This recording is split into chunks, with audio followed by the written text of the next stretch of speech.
Good afternoon and welcome.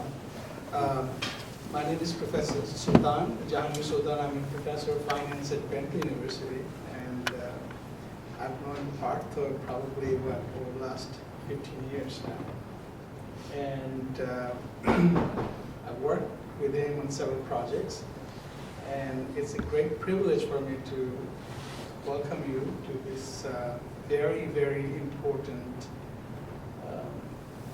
discussion about the water resources as well as leadership. Okay?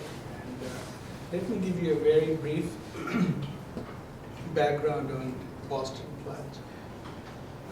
I came to know Partha in 2001, and we started discussions about how to basically do something for the people who are at the base of the pyramid, and how to do something that will change the lives of these people.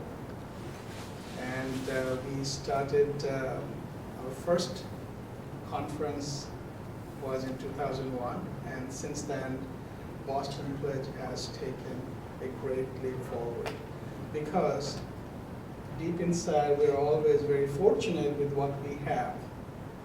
At the same time, we also would like to do something for people who are at the verge of extinction, basically, economically speaking.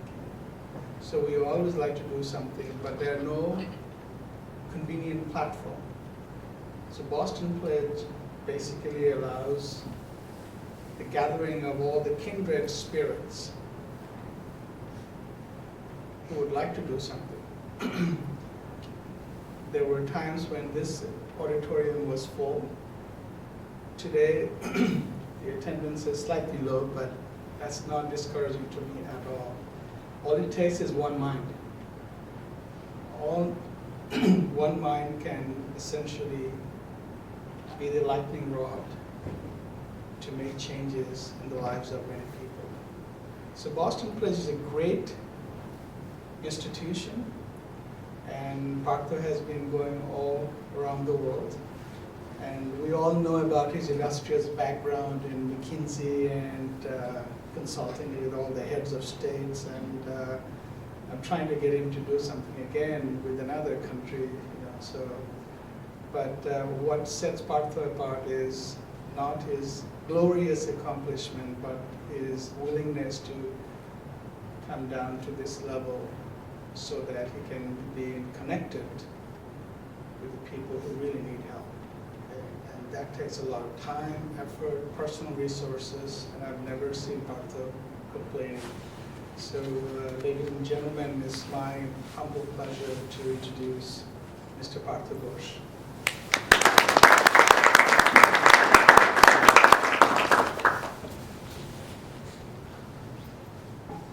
Jahangir, thank you very much. It is indeed very touching the way you introduced Boston Pledge and myself, but I just consider myself a very humble servant of many, many problems that the world faces today.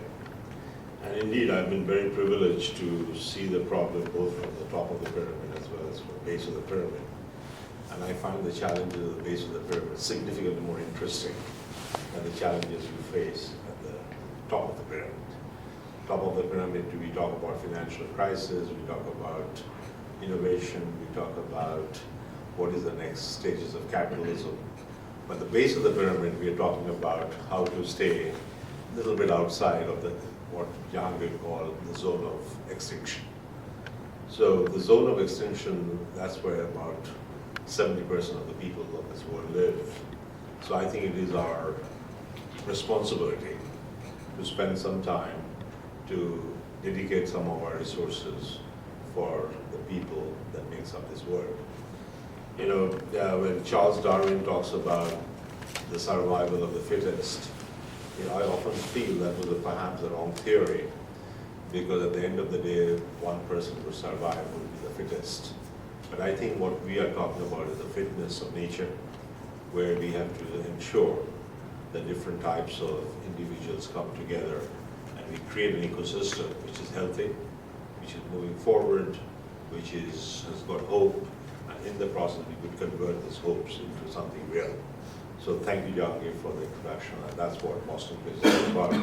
You're right, sometimes, when we had the conference in the Bentley University, which Jahangir helped us to host, there were about 500 people in the room.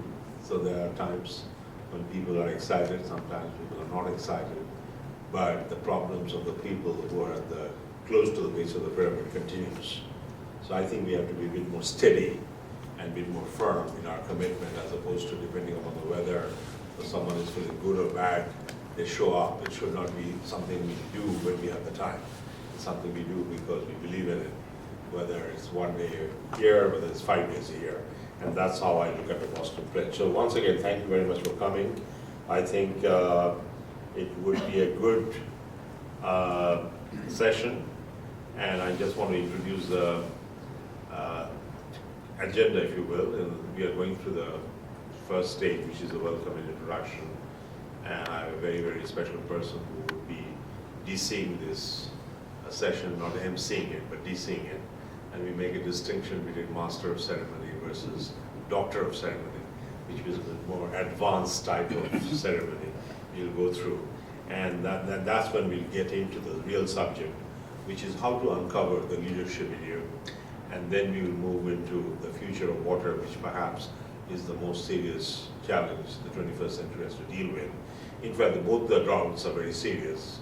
Drought of leadership, or deficit of leadership, and the deficit of water, or drought of water. These are two very serious challenges of our time. Everything else is minor. So I am very, very honored to introduce a very good friend, Dr. Jerry Brightman. Many of you know him, but he's absolutely brilliant. He's one of the leaders of the Center of Creative Leadership. He does leadership programs all around the world. But more than that, that's a very, very humble introduction of Jerry. He's a man which is full of creativity. You never know what you're going to see of him right now as he appears here.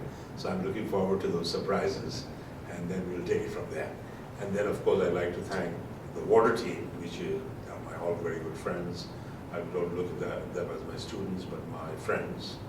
And they will I really look forward to see how they would address the issues of the water. And I think there are some ideas which could worth taking forward. With that, I'd like to bring Jerry on the stage. Thank you very much.